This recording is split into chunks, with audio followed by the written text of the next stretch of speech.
all, yes. Now it says at the hearing, the court will consider written sworn affidavit or declaration.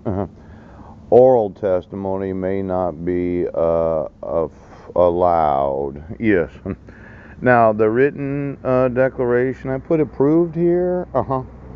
Now, further, the court finds that the requesting party is absent on active duty in the National Guard, a member or reservist. Yes. But what's really, really important to me, yes, is what is known as failure to enter the temporary orders below would result in manifest injustice, pooch, to the other interested parties. Could you explain what manifest injustice is? Now, this fraud of, well, denying actual emails or videos, I think there could be a lawsuit known as the manifest injustice of a court that does not protect the rights of those named as parties. Now, when I'm wanting to sue and I find out that there's what's known as would result in manifest injustice, my golly.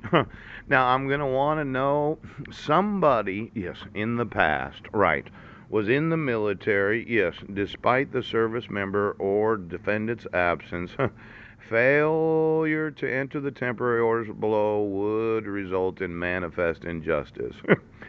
To the other interested parties. Now, there's known as the petitioner. Yes, where you didn't protect my rights. You didn't protect my rights in 2011. Yes, you arrested me.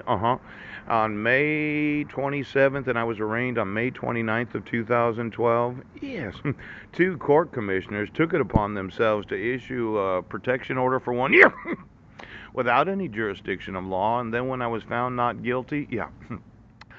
My arrest record was expunged. Yes, it was. The court docket, right. The evaluations.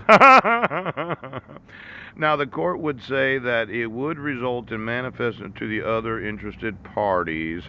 You had to enter the temporary order without me getting notice of the court hearing. Yes, without me having the availability of saying, well, Your Honor, I don't have an arrest record. Now, why don't you get me whatever case it was in the last 100 years where a judge decided it was a manifest injustice to the parties or the interested parties? Yes, to not enter the temporary protection order, even though a service member was not in the States at the time. I think the military must have some involvement because when it talks about the National Guard or reservists residing in Washington, yes, or B, is a dependent of a National Guard member or reservist while residing in Washington on active duty, despite the service members or dependents' absence. Yes, failure to enter the temporary orders below would result in manifest injustice to the other interested parties. Now, as the citizen that's been complaining for the last 3 years, I'm going to want to know what individual was in the National Guard or reservist that didn't get notice of the court hearing, didn't write a written declaration of independence.